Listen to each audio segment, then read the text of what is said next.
It's good afternoon to all. Good afternoon, sir. Good afternoon, sir.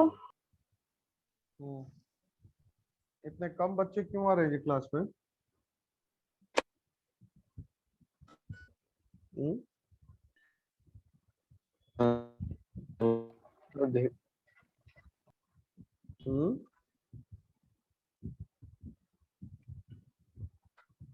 Hrithik, yes sir. क्या जी? धीरे धीरे sir धीरे धीरे ज्वाइन कर रहा हूँ। नहीं, इतना ही है। 35, 36, 37, 39, 40, बस इतना ही रहता है।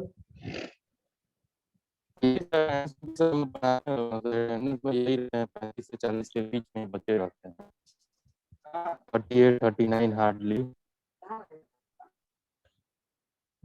सारे क्लास में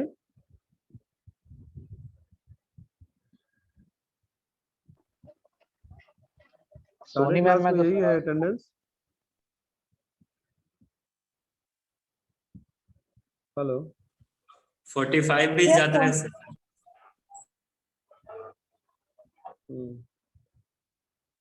हाँ, 45 तो जाता ही है। 45 क्या, 48, 49 तक जाता है। लेकिन इधर 3-4 दिन से लोग नहीं आ रहे हैं। Good morning, sir. मॉर्निंग। कुछ लोगों का तो सर तो लास्ट क्लास में, हाँ कुछ बोल रहे थे, बोलो। नहीं सर बोल रहे कुछ लोग तो सर कुछ लोगों का तबीयत भी खराब है सर, इसी वजह से क्लास नहीं कर रहे हैं कुछ लोग।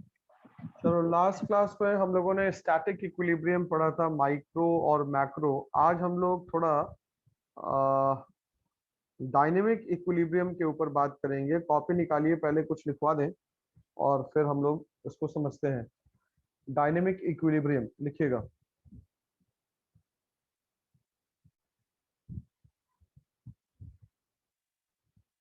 Dynamic equilibrium. सर एक कॉम्परेटिव स्टैटिक है सर, थर्ड पॉइंट इसी स्टैटिक में। उसको छोड़ दो, कंपैरेटिव स्टैटिक नहीं पढ़ना है। Okay sir.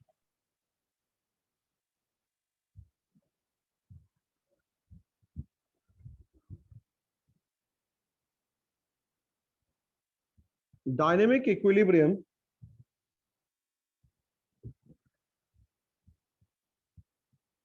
is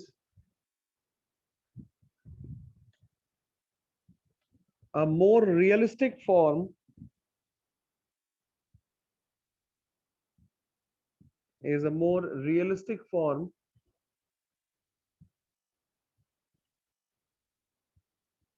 of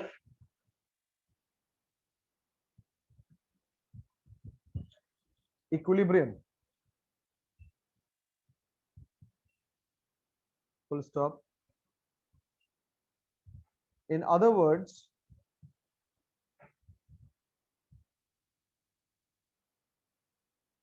it relates to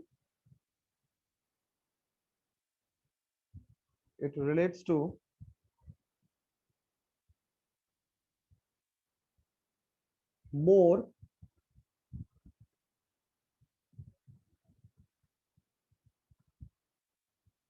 इससे पहले वाली लाइन क्या लिखवाए थे, पढ़ो तो एक बार। Dynamic equilibrium is a more realistic form of equilibrium. In other words, it relates to more in more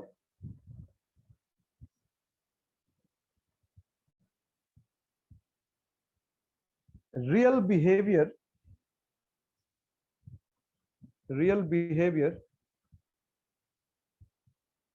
and changes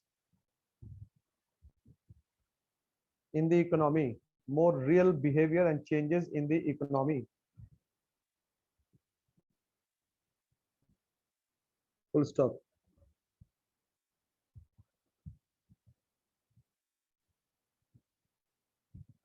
In respect to static equilibrium,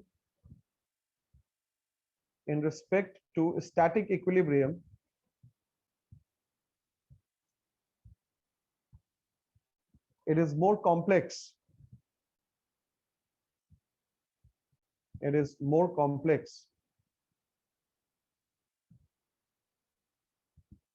full stop.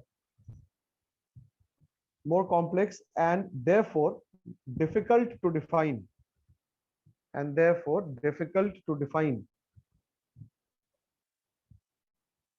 full stop.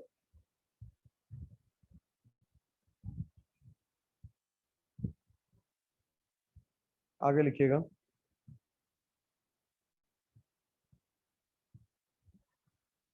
Paragraph change करके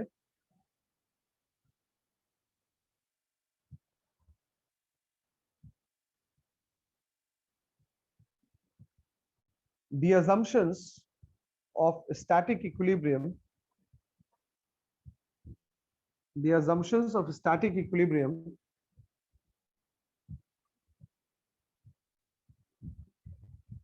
that is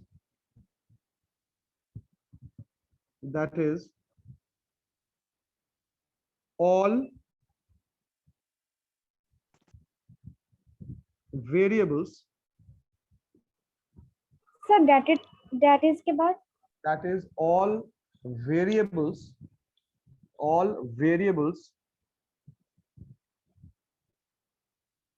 outside the time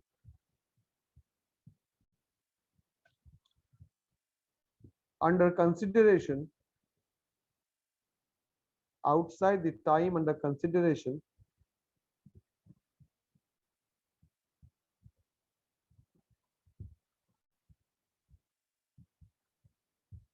do not change,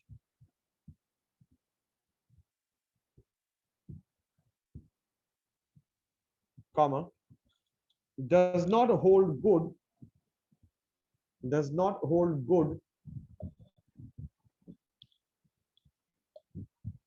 in case of dynamic equilibrium, full stop.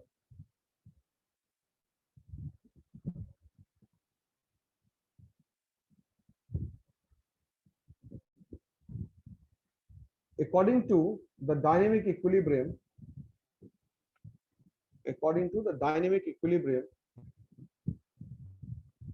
comma,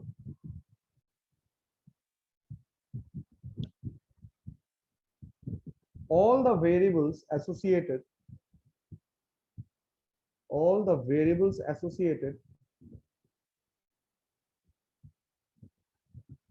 keep on changing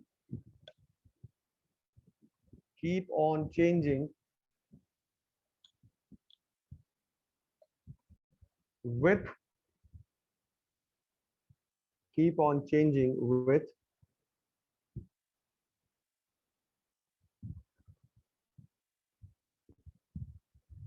the same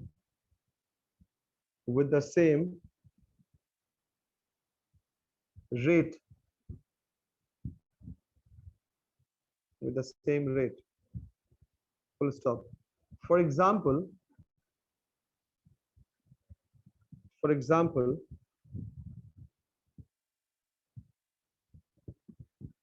as the rate of employment changes,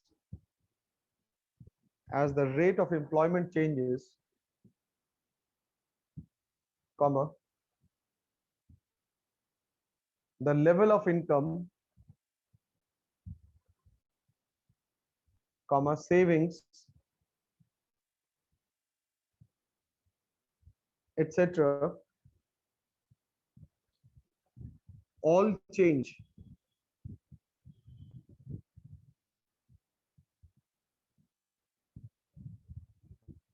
full stop. And therefore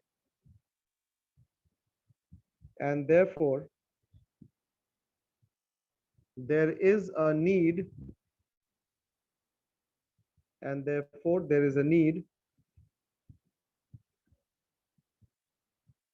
of arriving at new equilibrium. Therefore, there is need for arriving at new equilibrium, full stop.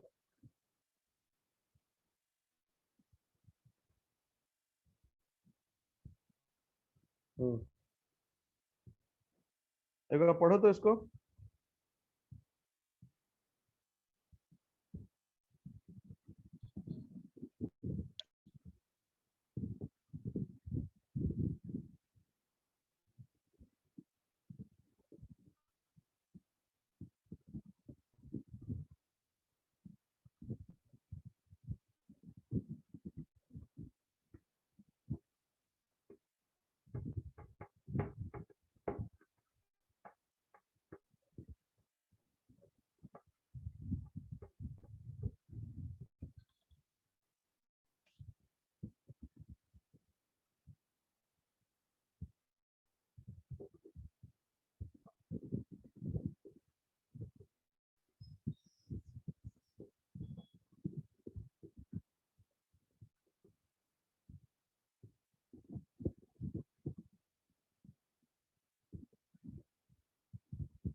Monika,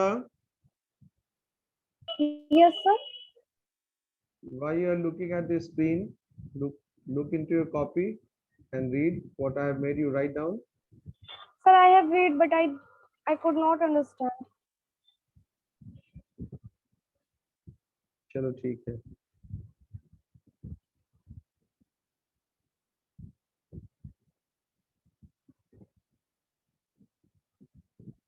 सभी ने पढ़ लिया क्या? Yes, sir. Yes sir. देखिए, dynamic और static equilibrium में थोड़ा सा फर्क है। फर्क ये, एक minute, let me pick up my pen, it has fallen down.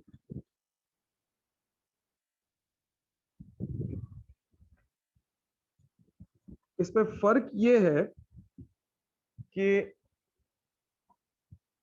जो स्टैटिक इक्विलिब्रियम रहता है वो ये अज्यूम करता है कि जो भी वेरिएबल्स को हम लोग कंसिडर करते हैं, जैसे डिमांड और सप्लाई का हमने जो कर्व बनाया था, जिस पॉइंट पे दोनों का इंटरसेक्शन हुआ, जो प्राइस निकल के आया वो प्राइस एक्सेप्टेबल है बायर सेलर दोनों को, और जो क्वांटिटी निकल के आई वो क्वांटिटी ऐसी थी जो कि बायर खरीदने को तैयार था और सेलर बेचने को तैयार था। बेचने के लिए। तो हाँ, स्टैटिक इक्विलिब्रियम में है क्या कि हमारा ये फोकस रहता है कि भाई जो वेरिएबल है वो जो हमारा पीरियड अंडर कंसिडरेशन है, जो टाइम अंडर कंसिडरेशन है, उसमें चेंज नहीं करता, उसके बाहर भी वो कांस्टेंट रहता है, उसमें किसी प्रकार का कोई चेंजेस नहीं आता। लेकिन प्रैक्टिकली ऐसा पॉसिबल नहीं है। आप खुद सोचिए, मार्केट में क्या प्राइस बढ़ने घटने से या मार्केट का जितना वेरिएबल है वो सब मतलब स्टैटिक रहता है, उसमें कोई चेंजेस नहीं आता? क्या गवर्नमेंट की पॉलिसी के हिसाब से लेवल ऑफ एम्प्लॉयमेंट में कोई चेंज नहीं आता? क्या गवर्नमेंट पॉलिसी के हिसाब से क्या आपकी इकोनॉमी में मतलब इनकम जनरेशन पे या सेविंग्स पे या लिविंग स्टैंडर्ड पे कोई फर्क नहीं पड़ता? पड़ता है? पड़ता है ना? Yes, yes sir. सर। ये पड़ता है। बिल्कुल पड़ता है। पड़ता है। तो आपने जब एक बार इक्विलिब्रियम बना दिया और आप ये कह रहे हैं कि भाई अब तो इसमें चेंजेस नहीं होगा, तो स्टैटिक इक्विलिब्रियम केवल किताबों के लिए है, किताबों की थ्योरीज को बनाने के लिए है, लेकिन वास्तविकता में स्टैटिक इक्विलिब्रियम का कोई रियल लाइफ उसका मतलब यूसेज नहीं है। जो रियल लाइफ यूज वाला इक्विलिब्रियम है वो है डायनेमिक इक्विलिब्रियम। लेकिन प्रॉब्लम क्या है, डायनेमिक इक्विलिब्रियम इतना वर्सेटाइल है, इतनी जल्दी जल्दी चेंज करता है कि वहां पे उतनी आसानी से इक्विलिब्रियम को फाइंड आउट करना आसान नहीं होता। जैसे हम लोगों ने मैक्रो स्टैटिक जो हमने इक्विलिब्रियम पढ़ा था, उसमें हमारा सेविंग्स वो मतलब एग्रीगेट डिमांड और एग्रीगेट सप्लाई कर्व का इंटरसेक्शन हो गया। तो हमने ये अज्यूम कर लिया कि भाई जो ये पर्टिकुलर लेवल ऑफ इनकम है ये कभी चेंज नहीं करेगा। लेकिन क्या वास्तविकता में ऐसा होता है? क्या आपकी इकोनॉमी में level of investment, level of consumption, level of savings, ये सारी चीजें चेंज नहीं करती? क्या वो स्टैटिक रहती है? करती हैं सर। करती है सर। चेंज करती हैं। तो हाँ, तो जैसे ही ये चेंज करेगा तो वैसे ही आपका इक्विलिब्रियम भी चेंज करेगा। ठीक है? तो या आप यूं देखिए कि अगर हम लोग इकोनॉमिक्स में बात करें कि बैंक ने या आरबीआई ने अगर इंटरेस्ट रेट को चेंज कर दिया, तो आरबीआई ने इंटरेस्ट रेट चेंज किया, क्या इसका इफेक्ट और कहीं दूसरी जगह नहीं पड़ेगा? बिल्कुल पड़ेगा। इंटरेस्ट रेट जैसे ही पड़ेगा चेंज सर। होगा उसका सीधा, हाँ, उसका सीधा इफेक्ट आपको दिखेगा कि क्या हो जाएगा, लोन्स बढ़ जाएगा या घट जाएगा। अगर रेट ऑफ इंटरेस्ट कम हो गया तो लोग लोन सर ज्यादा लोन्स लेंगे, बढ़ रेट ऑफ जाएगा। इंटरेस्ट ज्यादा लेंगे सर, हाँ, लेकिन बढ़ेगा। अगर रेट ऑफ इंटरेस्ट अगर अगर अगर रेट ऑफ इंटरेस्ट बढ़ा दिया गया तो लोग लोन लोन्स कम कम हो जाएगा। लेंगे, लोन्स कम लेंगे तो इन्वेस्टमेंट कम होगा, इन्वेस्टमेंट कम होगा तो एम्प्लॉयमेंट कम जनरेट होगा, एम्प्लॉयमेंट कम Yes. जनरेट होगा तो इनकम लेवल कम हो जाएगा, पॉवर्टी बढ़ेगी। डिमांड तो कम ये है। हाँ, हो जाएगी। मतलब ये हुआ कि जीडीपी हर भी घटेगा। टॉपिक हाँ, वेरी गुड, हर जो एस्पेक्ट है वो एक दूसरे से लिंक्ड है। और ये अज्यूम कर लेना कि सब कुछ अब चेंज नहीं करेगा, ऐसा प्रैक्टिकली पॉसिबल नहीं है। लेकिन हाँ, लेकिन जो डायनेमिक इक्विलिब्रियम है उसमें एक खास बात वो ये है कि इसमें ये माना गया कि जो वेरिएबल चेंज करेगा वो चेंज सब सेम रेट पे करेगा, सेम रेशियो के हिसाब से चेंज करता रहेगा। लेकिन आइए इसको हम लोग समझते हैं। अगर मैं कर्व से इसको आपको समझाने की कोशिश करूं, जो मेरे पास कर्व है जिसको मैं आपको समझा पाऊं ड्रॉ करके, आप इसको देखिए।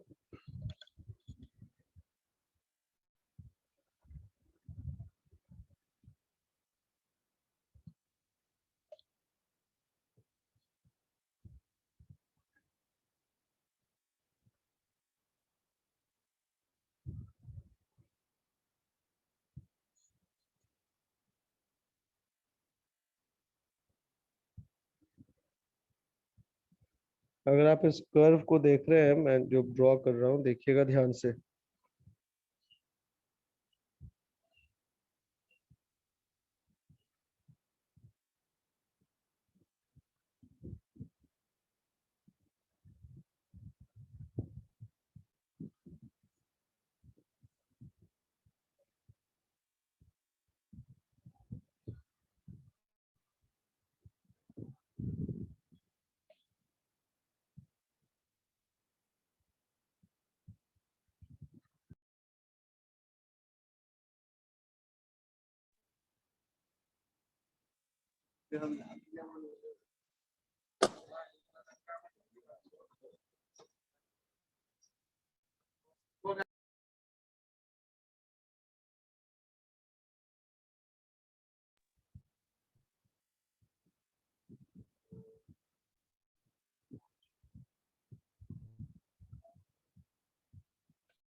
अगर आप इसको देखिएगा, ये हमारा क्या है, एक saving, sorry, aggregate supply curve है। This is aggregate supply. Yes sir, 45 degree पे है सर, इसलिए यस 45 सर। डिग्री, ठीक है। यस ये सर। हमारा एग्रीगेट सप्लाई कर्व हो गया। अब क्या हुआ, अभी हमने पढ़ा ये AS इज इक्वल टू क्या होता है, C plus S, consumption plus savings, consumption yes plus sir. Savings. Saving. Savings. अब ये हमारा हो गया एग्रीगेट डिमांड।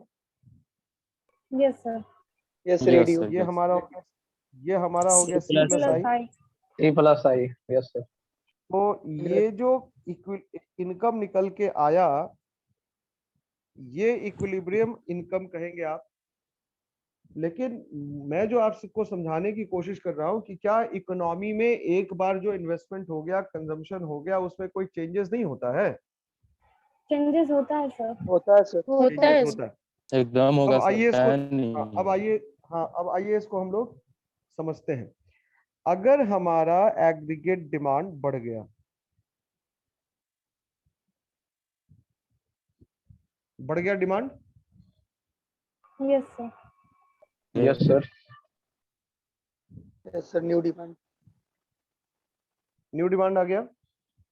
अब अगर Yes, ये sir. मेरा न्यू डिमांड आ गया, यानी कि अब ये AD1 हो गया। AD1। Yes sir. Yes sir. तो AD1। ये AD1 क्यों हुआ? ये एक वेरिएबल चेंज कर गया। ये क्यों चेंज किया? हो सकता है आपका कंजम्पशन लेवल चेंज कर गया हो। C बराबर क्या होता है, autonomous consumption plus beta Y होता है। Yes sir. तो अगर आपकी इकोनॉमी में कंजम्पशन लेवल चेंज कर गया, कंजम्पशन लेवल चेंज कर गया, तो मेरा एग्रीगेट डिमांड बढ़ जाएगा। Yes sir. Yes sir.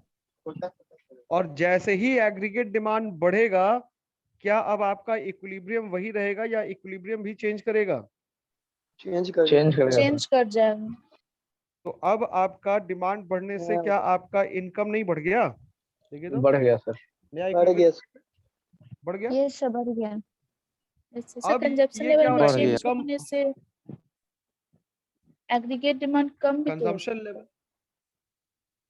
हाँ, तो अब अभी मैंने इसको बढ़ाने के केस में दिखाया है। सकता है। अब क्या हुआ कि जब अब देखिए यहाँ पे इनकम बढ़ा, इनकम बढ़ने की वजह से आपका कंजम्पशन का लेवल भी चेंज कर गया, इन्वेस्टमेंट्स का लेवल भी चेंज कर गया, यानी कि पुराना आपका इक्विलिब्रियम ये था, नया इक्विलिब्रियम यहाँ पे आ गया।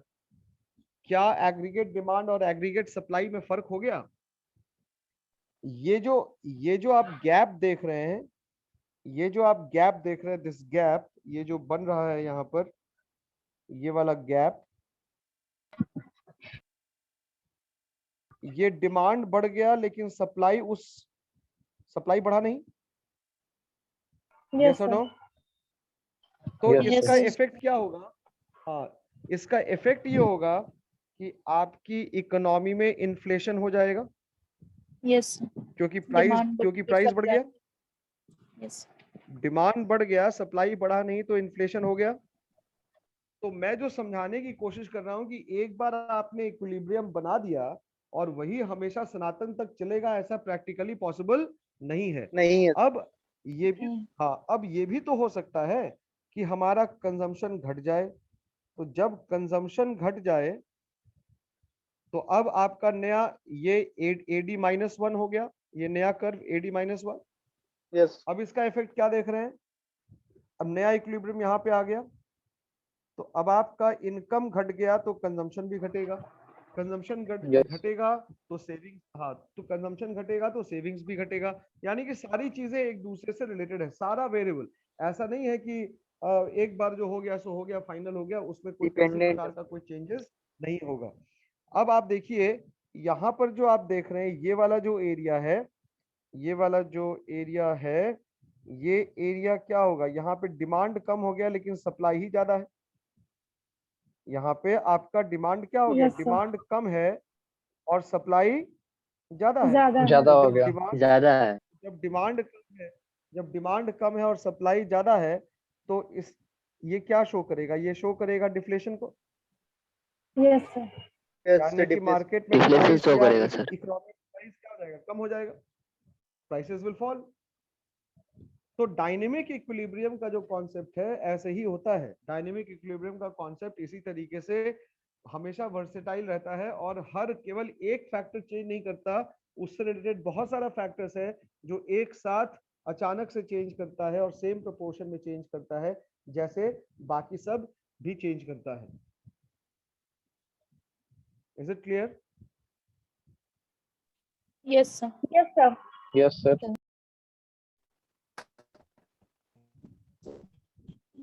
इसका हम लोग एक और एग्जांपल ले सकते हैं। जैसे सपोज करें कि आपकी इकोनॉमी में लेवल ऑफ इन्वेस्टमेंट बढ़ गया, आपकी इकोनॉमी में लेवल ऑफ इन्वेस्टमेंट बढ़ गया, लेवल ऑफ इन्वेस्टमेंट आपकी इकोनॉमी में बढ़ गया। तो जैसे ही आपकी इकोनॉमी में लेवल ऑफ इन्वेस्टमेंट बढ़ेगा, सरकार ने कहा कि भाई हमको ऑटोनोमस इन्वेस्टमेंट बढ़ाना है, तो सरकार का जैसे ही ऑटोनोमस इन्वेस्टमेंट पहले यहाँ पे था, अभी ऑटोनोमस इन्वेस्टमेंट्स बढ़ के यहाँ पे आ गया, लेवल ऑफ इन्वेस्टमेंट्स अगर सरकार ने बढ़ा दिया, तो ये जो एडिशनल पैसा आप इन्वेस्ट करेंगे, कारखाना जो आएगा, इंडस्ट्रीज जो आएगी, उसका इफेक्ट क्या होगा? उसका इफेक्ट ये होगा कि लोगों के पास स्पेंडिंग बढ़ेगा, लोगों की जेब में इनकम ज्यादा होगा। तो इसी तरीके से हम लोगों को चीजों को एनालाइज करना है। समझ में आया? Yes, sir. अब ऐसा, हाँ, अब ऐसा तो नहीं है कि केवल इन्वेस्टमेंट बढ़ जाएगा, बाकी सारी चीजों में कोई चेंज नहीं होगा। ऐसा है क्या? नहीं है ना, ऐसा नहीं है सर, या सब में चेंज होगा। या ऐसा भी नहीं हो सकता कि आरबीआई ने इंटरेस्ट रेट को घटा दिया, तो आरबीआई ने घटा दिया लेकिन इसका कोई असर हमारी इकोनॉमी पे, बोरोइंग्स पे मतलब नहीं देखने को मिलेगा। ऐसा भी नहीं हो सकता। या ये भी नहीं हो सकता कि अगर मेरा इनकम बढ़ गया तो इनकम बढ़ने से मेरा जो सेविंग्स है या जो कंजम्पशन है वो कांस्टेंट रहेगा। ऐसा भी नहीं हो सकता, अगर इनकम बढ़ेगा तो सेविंग्स भी बढ़ेगा और बढ़ेगा। कंजम्पशन भी बढ़ेगा। कंजप्शन भी बढ़ेगा सर। समझ रहे हैं? तो यही समझाने की कोशिश है। डायनेमिक इक्विलिब्रियम का मतलब यही होता है कि यहाँ पे सारी चीजें चेंज करती हैं।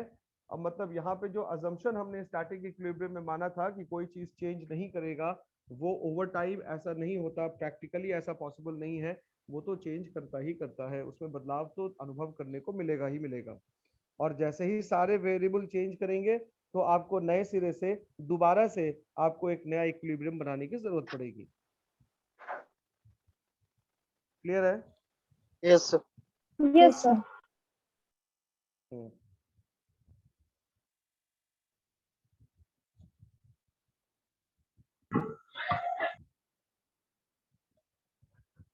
तो हमारा ये जो फर्स्ट चैप्टर था ये कंप्लीट हो गया यहाँ पर class. We are done with this chapter.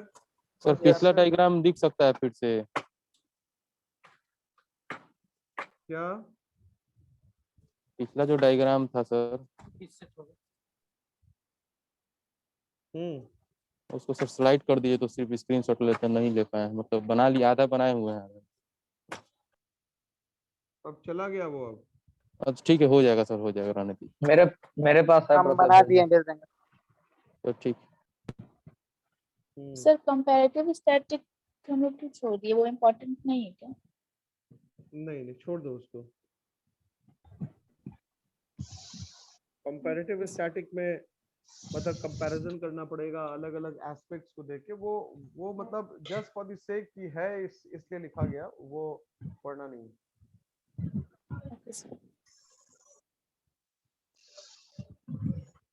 Right. अब हम लोग का क्या बच रहा है इस पे? कंजम्पशन फंक्शन वाला एक चैप्टर है। कंजम्पशन फंक्शन वाला चैप्टर, वो बुक निकालो तो देखो तो क्या क्या है उसमें, कौन कौन सा लॉ है। बुक है ना सबके पास? Yes sir. देखो तो बुक में क्या क्या है। कंजम्पशन फंक्शन वाला चैप्टर है या कंजम्पशन वाला चैप्टर?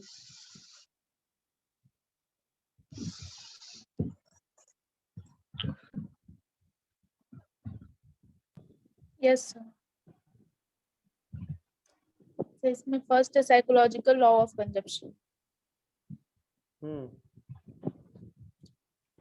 फिर और उसके बाद average propensity to consume and marginal propensity to consume, characteristic तो ऑफ पढ़ा दिए एम्प्टीज, हैं। ये सब पढ़ा चुके हैं sir. Yes sir.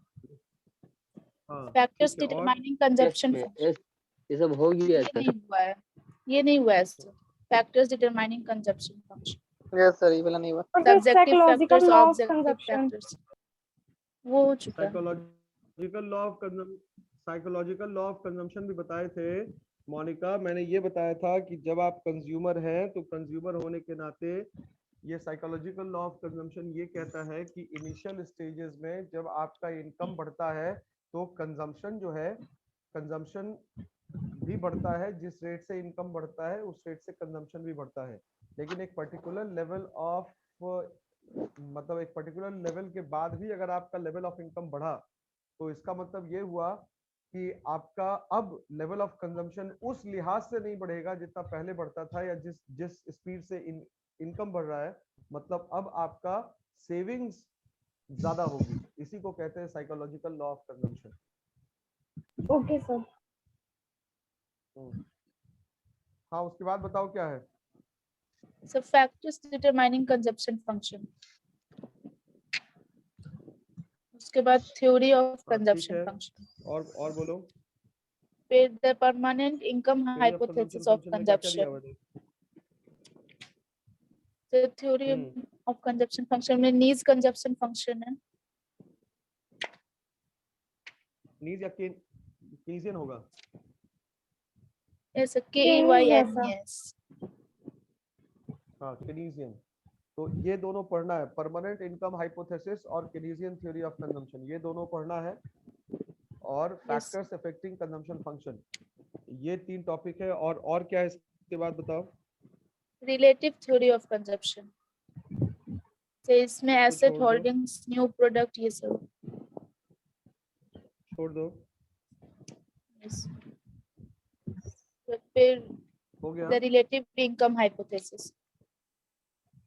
Relative income hypothesis, इसको भी पढ़ लेंगे। यस, हो गया सर। हो गया मेरे ख्याल से। यस, तो हम लोगों को 4 चीजें पढ़नी है। क्या क्या पढ़नी है? सबसे पहला factor determining Factors. Factors determining consumption function. Determining consumption function, याद रख लीजिएगा इसको। यस डिटरमाइनिंग कंजम्पशन फंक्शन, यही हुआ कंजम्पशन फंक्शन। इसके बाद पढ़ना है permanent income hypothesis theory.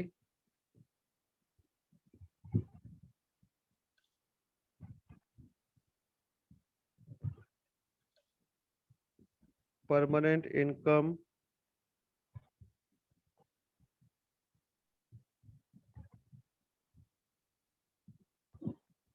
Hypothesis. उसके बाद पढ़ना है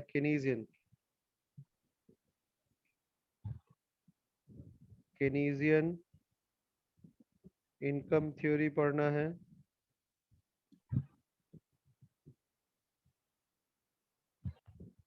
और लास्ट में क्या था? एक The relative income hypothesis. Relative income. Relative ये 4 चीज पढ़ना है हम लोगों को। रिलेटिव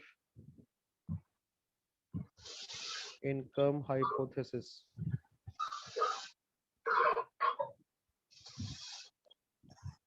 ठीक है। Yes, sir. ये 4 चीज हम लोग नेक्स्ट क्लास से इसको Yes, पढ़ना sir. स्टार्ट करेंगे। 4 चीज: factors determining consumption function, permanent income hypothesis, Keynesian income theory और relative Relative. Income hypothesis. Hypothesis.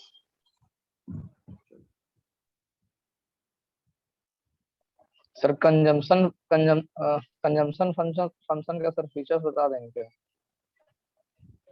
Consumption function का फीचर्स, क्या क्या फीचर्स है बताओ।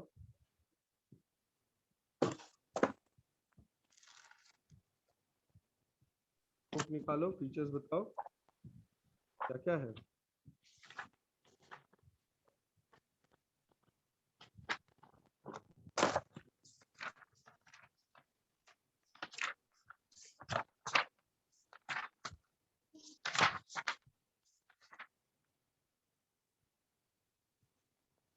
बुक नहीं है रोल नंबर 51 तुम्हारे पास? यस सर है सर, देख रहे हैं सर। तो पढ़ते क्यों नहीं हो? तो पढ़ो जोर से।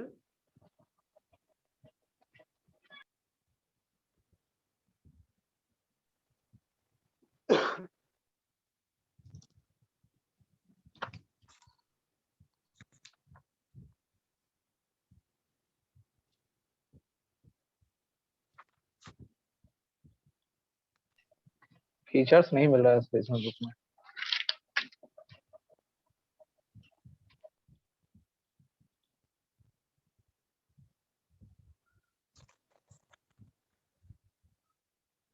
देख लेना, शायद होना चाहिए फीचर्स।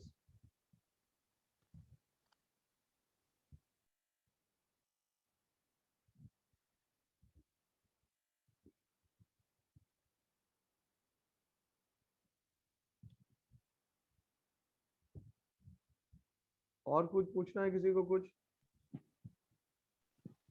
सर ये रिलेटिव थ्योरी ऑफ कंजप्शन है सर, इसको नहीं पढ़ना है मेरे को। रिलेटिव थ्योरी ऑफ कंजप्शन नहीं, उसको छोड़ दो, नहीं पढ़ना। बोले तो कि नहीं पढ़ना है, जो जो 4 टॉपिक दिए बस वही पढ़ना है। यस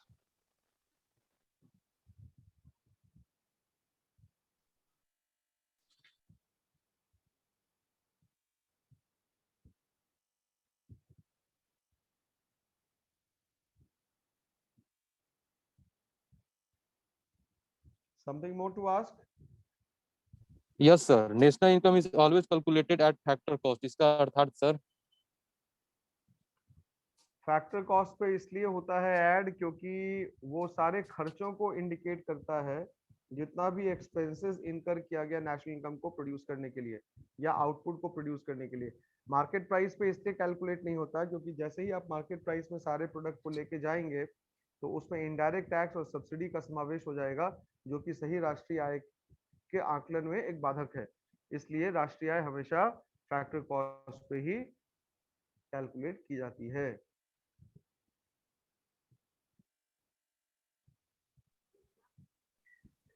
यस तो हो गया सर। मैक्रो इकोनॉमिक्स का कब होना है? कल और परसों, परसों। फ्राइडे सैटरडे ना? परसों। Yes, sir. Friday Saturday. Yes, sir. Roll number 1 to 43 कल होगा, 44 ऑनवर्ड्स 86 तक परसों होगा। और मतलब जो Yes, लोग आएंगे रोल नंबर, हाँ आना सबको है ताकि अटेंडेंस हो जाएगा, लेकिन रोल नंबर 1 to 43 जो आएंगे उन्हीं का अटेंडेंस बनेगा जो मार्क यू देंगे। जो आएंगे लेकिन मार्क यू नहीं देंगे सिर्फ अटेंडेंस बनाने के लिए, उनका अटेंडेंस मार्क नहीं किया जाएगा। सिंपल। हाँ, तुम कुछ पूछ रहे थे, NFIA का मतलब क्या होता है? NFIA का होता है net factor income earn from abroad. Roll number 39 net factor income earn from abroad. और net factor income earn from abroad का मतलब हो गया कि income earn from rest of the world minus payments made to rest of the world. जो हमारे resident बाहर जाके कमाकर हम लोगों को उन्होंने दिया, जब उसमें से हम लोगों ने फॉरेनर्स को इंडिया में जो आके जिन्होंने काम किया, जब उसको हम लोग पे करेंगे तो इन दोनों के डिफरेंस को हम लोग NFIA कहते हैं। क्लास की टाइमिंग खत्म हो रही है, अटेंडेंस के लिए आप लोग रिज्वाइन कर लीजिएगा। Okay, sir. Yes sir. Yes sir.